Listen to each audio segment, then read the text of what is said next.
Olá, queridos irmãos, graça e paz da parte do nosso Senhor Jesus Cristo. Amém. Bom dia, como você está? Estou com saudade de você.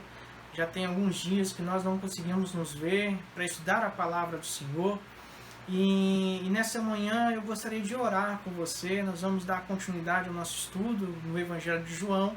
Mas eu queria desafiar você que na próxima quarta-feira nós estejamos juntos na nossa sala de oração. Nós vamos mandar um link para você entrar e participar conosco ao vivo da nossa oração. E eu queria ver você, participar com você, convida a sua família para estarmos juntos nessa quarta-feira às 20 horas no nosso culto de oração. Mas feche seus olhos, como você está nessa manhã? Eu queria orar ao Senhor e pedir ao Senhor que nos ajude, nos dê discernimento da palavra dele e fortaleça os nossos corações para tudo aquilo que nós vamos tratar aqui nesta manhã. Feche seus olhos. Vamos falar com o nosso Deus. Pai, graças nós damos ao nome do Senhor. Obrigado, meu Deus, pelo teu cuidado. Obrigado, meu Deus, pela tua misericórdia, pelo teu amor. Obrigado, Pai, por tudo que o Senhor tem feito em nossas vidas. Agora queremos estudar a palavra do Senhor.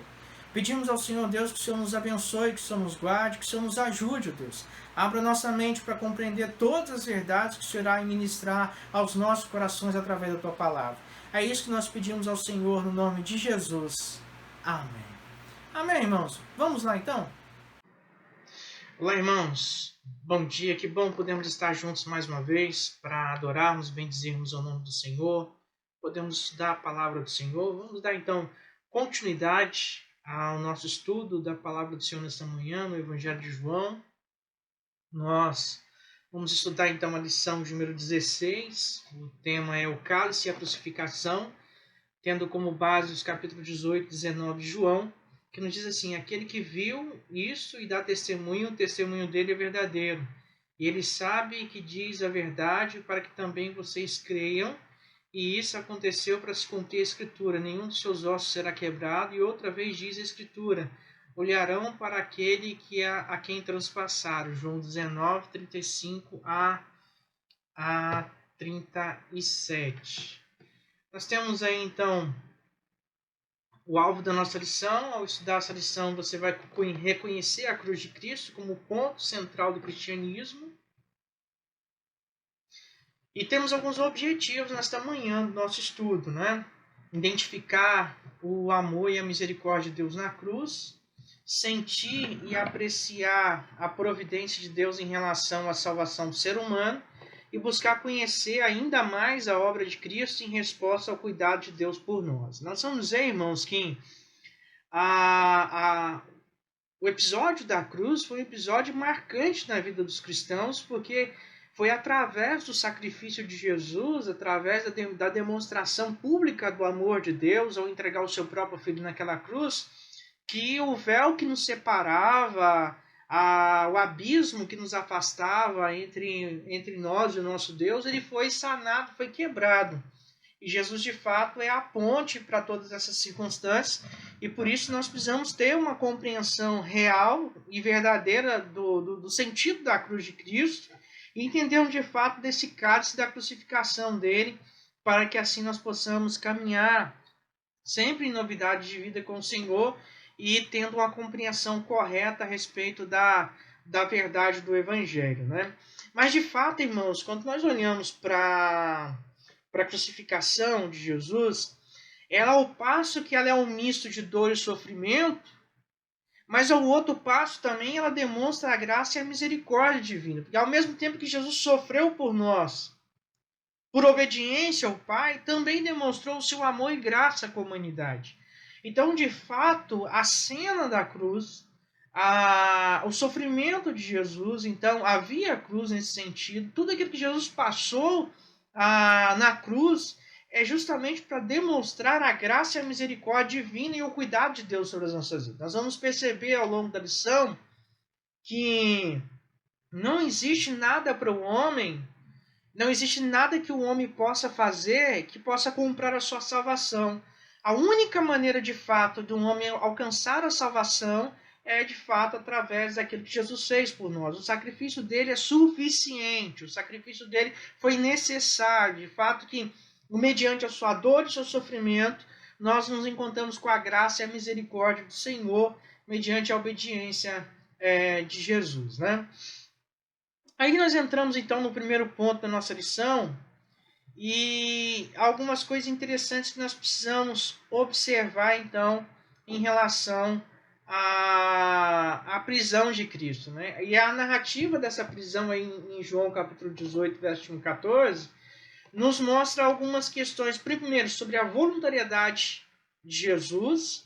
Segundo, a proteção e a submissão à vontade de Deus. Onde nós vemos a voluntariedade? Né? Se você fazer uma comparação desse texto com Isaías capítulo 53, Isaías vai nos mostrar que ele aceitou levar sobre si as nossas dores, as nossas enfermidades. Então, o gesto voluntário de Jesus, ele foi percebido em 3 fatores. Primeiro, Jesus foi para um lugar óbvio. Todos sabiam que o Getsemane era o local costumeiro de oração de Jesus. Era lá que ele levava seus discípulos, era lá que ele estava quando ele queria ter os seus momentos de oração, o seu momento mais reservado com seus discípulos. Segundo, Jesus não organizou nenhuma resistência armada. Não havia soldados a seu serviço. Mesmo sabendo da iminência que poderia acontecer com a sua vida, dos riscos que ele estava ocorrendo, da tratativa dos judeus de a todo custo tentar pôr fim à sua vida, Jesus não organiza nenhum tipo de resistência armada. Pelo contrário, ele prega a paz e a misericórdia e toma uma atitude totalmente diferente em relação aos seus opositores, que tanto buscavam a oportunidade para de fato botar fim à sua vida, né? Mas nós vemos também que Jesus foi ao encontro deles voluntariamente. Se você olhar João capítulo 18, a narrativa, Jesus depois de orar e ir e voltar, encontrar os seus discípulos dormindo, quando ele retorna novamente, ele chama os seus discípulos, se levantam e vai até o encontro deles e pergunta: quem vocês estão procurando? Nós estamos procurando Jesus, o Cristo. Olha, eu sou ele, sou eu. E eles se caem de joelho e não, sou eu. E aí Judas dá um beijo nele, indicando de fato que era ele. E isso mostra então uma atitude voluntária de Jesus, nesse sentido de entregar a sua vida e demonstrando assim, de fato, o papel que ele veio fazer e a importância da sua obra aqui na Terra. Mas demonstra também proteção ao pensarmos um pouquinho que quando Jesus foi preso, ele pede que seus discípulos pudessem ficar em liberdade, que deixassem seus discípulos irem embora, como se ele dissesse: o problema de vocês é comigo. Eles não têm nada a ver com isso, deixem eles irem, liberte eles, e de fato foi o que aconteceu. Então, a atitude de Jesus no Getsemane, além de ser voluntária, também foi uma atitude também de proteção aos seus discípulos, evidenciando esse momento em que Jesus se entrega e pede então que seus discípulos sejam deixados em liberdade, mas também demonstra a submissão de Jesus à sua missão. Pedro desembaiou a sua espada num ato de coragem ali, cortou a orelha do soldado. E Jesus então cura a orelha do soldado ali para também, como meio que resolver aquela questão e declarar: olha, eu não vim para trazer guerra, eu vim para trazer paz.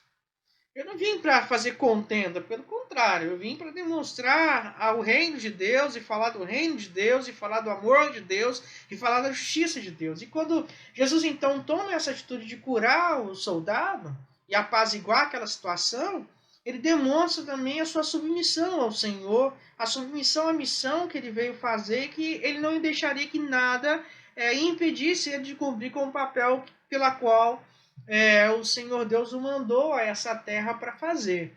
Nós vemos aí que a única alternativa para Cristo era passar pelo cálice, que é a expressão de sofrimento e dor. Nesse sentido, nós percebemos então que o Senhor ele chama a essa responsabilidade para mostrar para nós a sua missão. E isso põe ao nosso coração e nos leva a pensar um pouquinho sobre qual é o valor que nós, hoje, na atualidade, como cristãos, como a igreja do Senhor, nós damos ao sacrifício de Jesus. Será que nós lembramos do sacrifício de Jesus somente naqueles momentos em que nós vamos, então, participar da ceia do Senhor?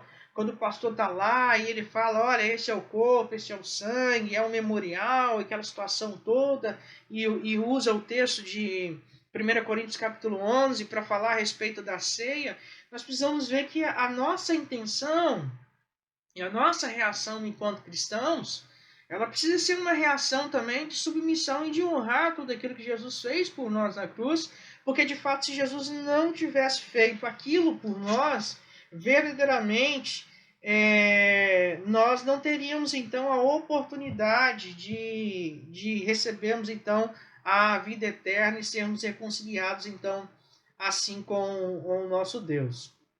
Assim, Jesus foi preso e iniciou sua via dolorosa. E o primeiro ato foi prender Jesus e o amarrar. Então ele foi levado para a casa de Anás, que era o antigo sumo sacerdote, depois levado para a casa do sogro dele, Caifás, que era o atual sacerdote daquela época.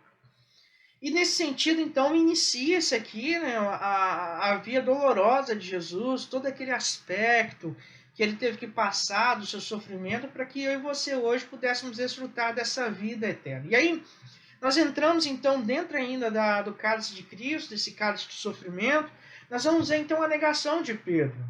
Nós observamos que o número de discípulos já tinha diminuído. À medida que a cruz se aproximava, dos milhares, 10 mil só no milagre da multiplicação, sobraram só 12 no discurso do cenáculo. E no meio desse discurso, um desses 12 acabou abandonando a Jesus, que foi Judas Iscariotes. E após a prisão de Jesus, somente 2 dos seus discípulos permaneceram em cena, Pedro e um outro discípulo que alguns defendem que seja possivelmente João.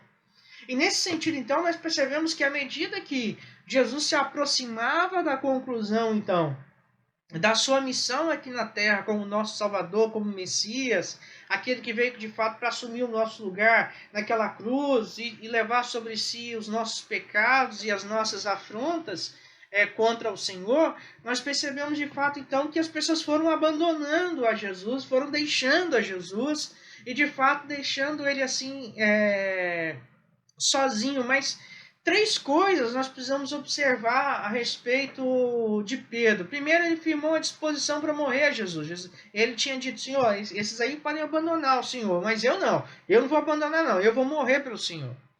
A segunda coisa é que ele lançou-se em batalha. O ato dele tirar a espada e cortar a orelha do soldado demonstra de fato que ele estava disposto a entrar numa batalha por Jesus. Mas ele também foi um dos poucos que se dispôs a acompanhar Jesus na prisão, mas infelizmente depois ele se esquivou da relação com o Senhor, ou seja, ele negou a Jesus Cristo por conta talvez do medo ou não sei o que passou na cabeça dele naquele instante, mas ele de fato então toma uma atitude totalmente contrária daquilo que ele vinha tomando até então, de tudo aquilo que ele vinha fazendo. Mas a atitude de Pedro demonstra para nós, irmãos, é que Pedro não deu importância à realidade espiritual das tentações. Jesus havia avisado a Pedro que Satanás queria destruí-lo, queria peneirá-lo, né? E de fato a palavra de Deus também nos exorta a ser sóbrios e vigilantes, porque o diabo, nosso adversário, anda ao nosso derredor como um leão que ruge procurando alguém para devorar. Jesus nos ensinou na oração que ele ensinou aos seus discípulos que nós devemos orar para não cair em tentação. No Getsemane, ele nos alertou dizendo, vigiai e orai para que não entreis em tentação. E nesse sentido, nós devemos tomar muito cuidado também para que nós não venhamos entrar em tentação por conta dessas circunstâncias. As pessoas muitas vezes brincam com seus limites. As pessoas muitas vezes brincam com o pecado e por causa de brincar muitas vezes com o seu pecado, acabam pagando um alto preço porque acham que estão no controle dessas coisas. E nós não devemos brincar com essa realidade. Nós devemos tomar cuidado com as nossas tentações. Nós devemos tomar atitude, muitas das vezes, como de José. José, diante da tentação daquela mulher, que ficava todo dia dizendo, ora, deita comigo, ó, estamos sozinhos em casa, ninguém vai ver, ninguém vai saber. José, então, sabendo que não poderia lutar com aquilo, ele corre. Mas, infelizmente, muitas vezes nós queremos fretar com os nossos pecados, queremos fretar com as nossas tentações, e achamos que nós estamos no controle ao ponto de dizer, não, eu consigo dizer e botar um limite nisso. E aí, quando acordamos, aí já é tarde demais, muitas vezes não tem como remediar aquela situação. Muitas vezes a nossa atitude é como a de Caim. O Senhor avisa Caim que o pecado estava diante dele, compria ele dominar esse pecado, mas ele não dá ouvido. E antes ele dá ouvido ao seu próprio coração, e ele prefere então seguir o seu ato pecaminoso, trazendo consequências sérias para sua vida quando então comete o homicídio contra o seu irmão. Então, a iniciativa de Pedro e o exemplo de Pedro servem para nós, para nos mostrar que nós precisamos de fato estar atentos a essas realidades da tentação, que a tentação ela é real, porque muitas vezes eu e você temos que lutar contra coisas que agradam ao nosso coração. Satanás não nos tenta com aquilo que não nos agrada. Satanás nos tenta com aquilo que traz gozo ao nosso coração.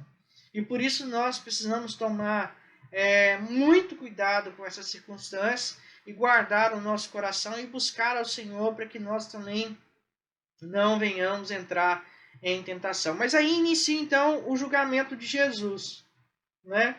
E o julgamento de Jesus ocorre num contexto de diálogo entre lideranças, né? Após passar pela casa de Anás, ele é levado à casa de Caifás, o sumo sacerdote. E o que aconteceu lá na casa de Caifás, o texto não nos fala. Depois Jesus é levado ao pretório, onde era a residência oficial do governador romano. Mas note que num dia sagrado, onde eles deveriam estar se guardando, eles entraram então... Eles evitaram então de entrar no petróleo à casa de um gentil. E aí, nesse sentido, nós percebemos que nesse cenário de julgamento, há três coisas que ficam evidentes para nós. Primeiro, a inocência de Cristo. A narrativa deixa bem claro que ninguém conseguiu provar qualquer uma daquelas acusações. O problema dos judeus com Cristo era um problema meramente religioso, mas o Sinédrio não tinha autorização para conceder a pena capital. Por isso eles apelaram para o petróleo. Por isso eles apelaram para Pilatos na época, para que Pilatos pudesse de fato dar a pena capital, porque somente o Estado romano poderia fazer isso. Mas mesmo assim, com todas aquelas testemunhas falsas que eles haviam contratado, mesmo assim eles não conseguiram ainda provar qualquer acusação contra Jesus, e Jesus de fato era totalmente inocente. Nós vemos então a identificação do reino de Cristo. E esse se não um dos maiores motivos pela quais o povo judeu não reconheceu Jesus como o Messias. Porque o povo judeu ainda aguarda o Messias, porque na cabeça deles, a vinda do Messias vai ser instalada um novo reino político. Ou seja, o Messias virá, vai liderá-los sobre a face da terra, numa grande revolução, e eles vão tomar o controle de todas as coisas, e eles vão reinar sobre a face da terra. E quando Jesus vem mostrando que o reino de Deus é um reino espiritual e eterno, eles entraram em contradição, e eles não conseguiram aceitar isso, não foram capazes de conceber isso por conta dessa situação, e por isso então eles desejaram matar a Cristo Jesus. Mas aí nós vemos uma grande cota da mente humana. E a grande pergunta da humanidade foi: o que é a verdade? Jesus já havia se identificado como uma encarnação da verdade. Porém, na mente contaminada do perdido Pilatos, a verdade é algo que aqui cada um define. E hoje, nos nossos dias, nós vemos a mente de Pilatos ser muito reproduzida na vida de muitas pessoas. Nós vivemos os dias de verdades subjetivas. Verdades onde as pessoas acham que elas dependem do ponto de vista de cada um. É como se nós pegássemos um hexágono, né? E moldássemos esse hexágono numa pedra preciosa e colocássemos contra a luz para ver os reflexos dessa luz, ou a flexão dessa luz. E cada lado desse hexágono que a pessoa olhar, ela vai ver uma saturação da luz diferente. E muitas das vezes a mente humana acha que a verdade é dessa maneira. Depende da maneira como eu olho para determinada situação, aquilo será verdade ou não. Mas Jesus mostra de fato que ele era a única verdade. Ele era o caminho, a verdade, a vida. Ele mostrou que aqueles que conheceriam a verdade verdadeiramente seriam livres, porque a verdade traria libertação. Mas aí João, para hoje, nos traz essa reflexão. A mente humana é incapaz de admitir a Bíblia como verdade absoluta. Somente com o auxílio do Espírito Santo podemos compreender a verdade. Agradeça a Deus porque Ele fez você entender tal verdade. E de fato, os homens não são capazes de compreender aquilo que as Escrituras nos dizem. Eles não são capazes de compreender aquilo que é as Escrituras. Eles negam as Escrituras, negam a inerrância das Escrituras, negam a autoridade das Escrituras. Uns defendem que a Escritura é somente o Novo Testamento, mas tanto o Velho quanto o Novo é a palavra de Deus, é a verdade de Deus na nossa vida. O Novo Testamento é a concretização, a aplicação do Velho Testamento, e por isso nós devemos nos aproximar da palavra de Deus, tendo em mente que ela é a verdade, ela é a palavra de Deus, completa e revelada em Cristo Jesus, que ela tem autoridade, ela é inerrante, não tem erro, ela é inspirada, ela foi enviada por Deus para nos ajudar a nossa caminhada cristã. Mas a tentativa de soltura versus a condenação. Nos versos 19, de 39 a 40, nós vamos ver que Pilatos ele possibilitou a soltura de Jesus. Mas a resposta a essa possibilidade foi indignante, porque o povo preferiu clamar pela soltura de Barrabás ao conceber a soltura de um inocente, no caso Jesus Cristo. E embora na sequência nós vemos que Pilatos não queria de fato crucificar a Jesus. E ele tentou de todas as maneiras possíveis possibilitar a soltura de Jesus. Ele de fato já havia amarrado a Cristo, espancado a Cristo. Jesus já havia recebido uma coroa de espinho como tentativa de amenizar o furor daquele público religioso. Mas o clamor do povo naquele tempo era somente pela crucificação. Não, crucifica Jesus, crucifica Jesus, crucifica Jesus. E a verdade é que Pilatos acreditava que ele tinha o governo nas mãos, mas mal sabia ele que ele estava sendo governado por aquele que seria condenado à morte. E mesmo diante de todas as tentativas de Pilatos terem sido vãs, ele acaba concebendo então com a crucificação de Jesus, permitindo a condenação do inocente em razão da paz pública, e a via dolorosa então continua na vida de Jesus, e o destino de Cristo foi a cruz, e a morte foi necessária, porque se Jesus não houvesse passado por essas circunstâncias, certamente nós não teríamos esperança nem expectativa da vida eterna. Mas aí, queridos, a pergunta que eu faço para você hoje é justamente essa: por que Jesus morreu? Por que ele, sendo Deus, foi necessário que ele morresse? Por que ele, sendo santo, foi necessário que ele tomasse o nosso lugar naquela cruz? Por que ele morreu? E eu gostaria que você pensasse sobre isso e mandasse para mim a sua resposta, que vai enriquecer a nossa aula e assim nos ajudar na participação da aula. Ok, irmãos? Tudo bem até aqui? Podemos, então, continuar aí na narrativa, então, da nossa aula? Então, ok, vamos lá, então. Então, a crucificação e a morte. A crucificação de Jesus, então, é a perfeita exemplificação, tanto do amor quanto da graça de Deus. O mesmo evento demonstrou o maior gesto de justiça, um ato divino, ou seja, nós éramos pecadores, estávamos afastados da presença de Deus, estávamos condenados à morte eterna, e o ato de justiça de Deus foi, de fato, entregar a Jesus Cristo para morrer por nós, mas revelou também o maior ato de injustiça humano, ou seja, mesmo as autoridades, entendendo que Jesus era inocente, conceberam com a morte de um inocente. Jesus era inocente das acusações contra ele, mas em obediência ao Pai, Jesus admitiu para si o preço da nossa própria condenação, da nossa condenação. Ou seja, ele leva sobre si as nossas ofensas. Ele levou sobre si e pagou um alto preço que eu e você deveríamos pagar esse preço. Mas ele, em obediência ao Pai, para nos ensinar essa necessidade de sermos obedientes ao Pai, ele também assume essa responsabilidade em colocar sobre si esse preço. Como Isaías vai dizer que ele, como a ovelha, foi levado ao matador e permaneceu ali calado. Ele não reclamou, ele não falou nada, ele permaneceu em silêncio, apenas foi obediente à vontade do Senhor. E isso Alguns fatos mostram a injustiça daquele ato, mas que revelam o maior ato de justiça. Primeiro, Jesus carregou sua própria cruz. Ou seja, ele pagou o preço de todo o sofrimento. Ele carregou uma cruz que era por mim e por você. Ele foi crucificado como um criminoso, porque a crucificação era um castigo ou uma pena capital dada apenas aos criminosos.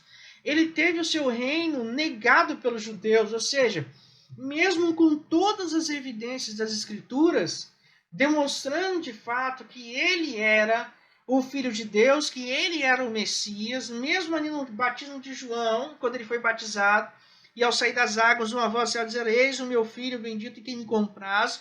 Mesmo assim, o povo judeu ainda rejeitou, negou, foi negado o seu reino e não aceitou de fato o seu reinado. Se não bastasse esses momentos mais sofríveis, ele ainda lembrou-se da sua mãe. Provavelmente Maria, nessa época, tinha mais de 50 anos, já era viúva, e na cultura judaica, o filho mais velho tinha a responsabilidade agora de prover o alimento para sua família, e com a morte de Jesus ele poderia passar essa responsabilidade para seus irmãos, mas como eles não haviam crido na mensagem da cruz, então ele comissionou a João, seu discípulo amado, para cuidar de Maria após a sua morte, mostrando aí um perfeito modelo de amor à sua família, mesmo diante de todo aquele sofrimento que ele estava passando. Jesus ainda assim foi capaz de se preocupar com a sua mãe, com seus irmãos, com o sustento da sua família, e ele toma esse ato caridoso e amoroso ali naquele cenário. Mas o momento da maior trama chegou à morte de Jesus. Nenhuma morte foi tão preciosa, dolorosa quanto esta. Nenhuma morte foi tão eficaz e abrangente como esta. Nenhuma morte demonstrou tanto amor e valor como essa. Graças a Deus por esta morte ter ocorrido, pois sem ela estaríamos todos condenados pela eternidade, como era possível gozar o retorno de Deus. Ou seja, se Jesus não tivesse morrido por nós, certamente nós não teríamos nenhuma expectativa, nenhuma esperança, nenhuma oportunidade de fato de termos a expectativa de entrarmos então na eternidade, estarmos na eternidade com o nosso Pai. Então a morte de Jesus de fato é aquele ato que rasgou o véu que nos separava, que liquidou o abismo que nos separava e que nos trouxe para perto de Deus. Mas quais são os significados práticos então da morte de Jesus? Primeiro, o objetivo da encarnação sempre foi a glória de Deus. Demonstrar que o ato da salvação é um ato de Deus, não um ato do homem. O homem não fez nada na sua salvação. Quem deu o primeiro passo para a salvação foi Deus. Segundo, a perfeita expiação foi realizada, ou seja, a morte de Jesus resolveu e pôs um ponto final por todos na dívida que nós tínhamos contra Deus. Por fim, o fim da condenação daqueles que creem em Jesus, ou seja, o edito, a cédula, a dívida que nós tínhamos foi saciada, lógico. Então quer dizer que nós não vamos pecar? Não, nós vamos pecar. Mas Deus não vai levar mais em consideração aqueles pecados que Jesus lavou na cruz. Por isso que hoje a palavra do Senhor nos diz, em 1 João 1,9, que se nós confessarmos os nossos pecados, Ele é fiel e justo para nos perdoar os pecados e nos purificar de toda injustiça. Ele colocou, então, trouxe o cumprimento da lei. A lei exigia o derramamento de sangue para a remissão do pecado e a destruição do poder de Satanás sobre o crente. Então, ou seja, uma vez que o Filho nos libertou, já não somos mais escravos do pecado, não estamos mais em submissão a Satanás. Hoje nós lutamos contra ele para não cairmos em tentação, não sermos levados em tentação, mas nós devemos de fato, então, lutar contra todas essas circunstâncias, e Cristo Jesus é aquele que nos dá o poder e a autoridade para podermos vencer as outras tentações. Mas João, para hoje, nos traz a reflexão, nos dizendo: Cristo morreu a nossa morte para que vivêssemos a sua vida. Derramou o seu sangue para que não precisássemos derramar o nosso. Fez-se pecado em nosso lugar. Este é o significado mais pleno do termo justificação. Fomos tornados justos perante Deus pelo sangue de Jesus Cristo. Adore ao Senhor por essa salvação. Ou seja, não merecíamos, mas alcançamos a salvação. Não poderíamos comprar, mas Jesus Cristo pagou o preço por nós. Não tinha nenhuma razão em nós para sermos salvos, mas Jesus mesmo assim derramou o seu sangue em nosso lugar. E daí foi que através da sua justiça, o termo justificação significa isso, nós fomos tornados justos perante Deus pelo sangue de Jesus. Mas aí, irmãos, nós vemos então as provas das profecias, né? E aí, como eu disse para os irmãos sobre a questão do Novo Testamento ser o cumprimento do Velho Testamento, nós vemos isso aí.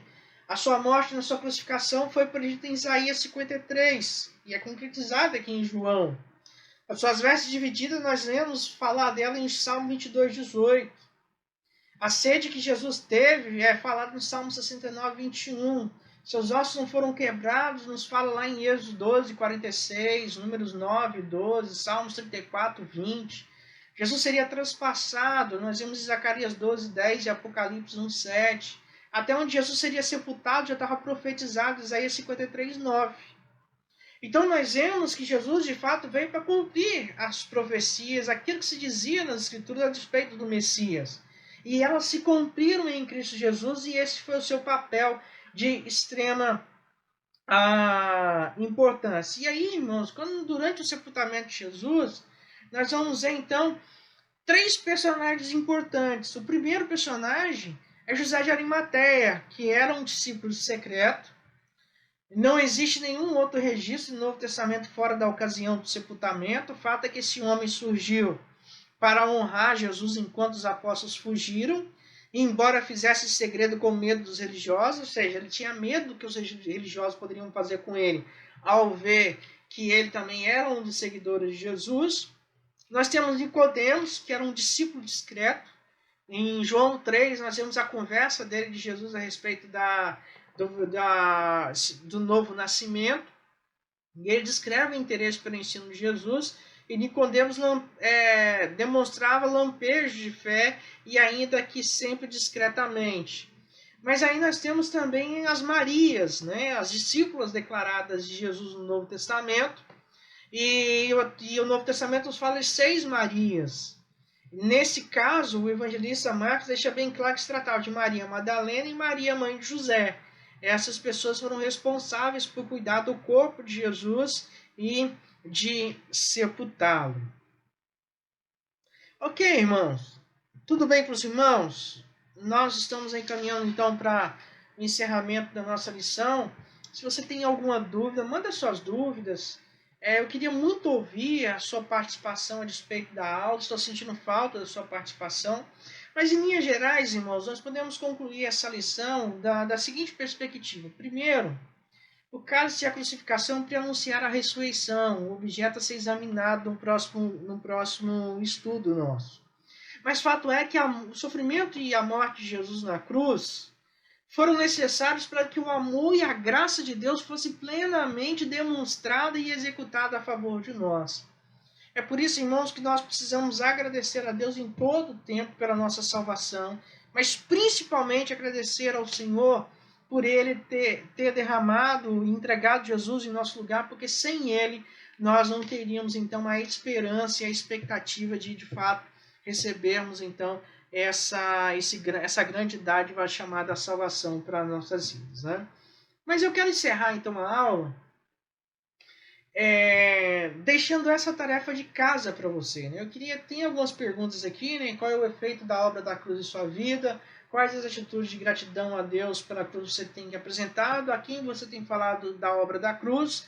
E o que teria acontecido se Jesus não tivesse morrido na cruz? E aí eu queria desafiar você que gravasse um vídeo com a sua família, respondendo essas questões e mandasse para nós no grupo da igreja, para então nós abrirmos uma discussão ali e podemos falar um pouquinho mais sobre essa lição. Amém, querido? Que Deus nos abençoe então o estudo da palavra dele e aplique a palavra dele aos nossos corações. Louvado seja o Senhor, louvado seja Ele por essa grande dádiva que Ele nos dá, que é a sua palavra. Espero que o estudo dessa manhã tenha enriquecido a sua vida. Hoje nós falamos um pouquinho sobre as verdades do cálice do sofrimento de Jesus. Nós vimos como é importante o quão importante foi a morte de Jesus e o quanto nós devemos agradecer a Deus pela salvação que Ele nos deu. Agradeça ao Senhor. Pregue essa mensagem a outras pessoas, leve essa palavra de esperança a outras pessoas. É isso que é ser cristão, é isso que é ser discípulo do Senhor. Mas vamos orar ao Senhor, vamos agradecer ao Senhor então por essa manhã de estudo na presença dEle. Pai, graças nós damos ao nome do Senhor. Obrigado, meu Pai, pelo estudo da Tua Palavra. Obrigado por esta manhã que o Senhor nos permitiu estarmos juntos estudando a Tua Palavra. Aplica a Tua Palavra aos nossos corações. Obrigado pela salvação do Senhor. Nós não merecíamos, mas Jesus, Deus, morreu por nós naquela cruz. Que o Senhor aplique essas verdades aos nossos corações e nos ajude, ó Pai, a honrar ao Senhor em todo o tempo. É a oração que nós fazemos ao Senhor, no nome de Jesus. Amém. Amém, querido. Deus te abençoe e até o nosso próximo encontro.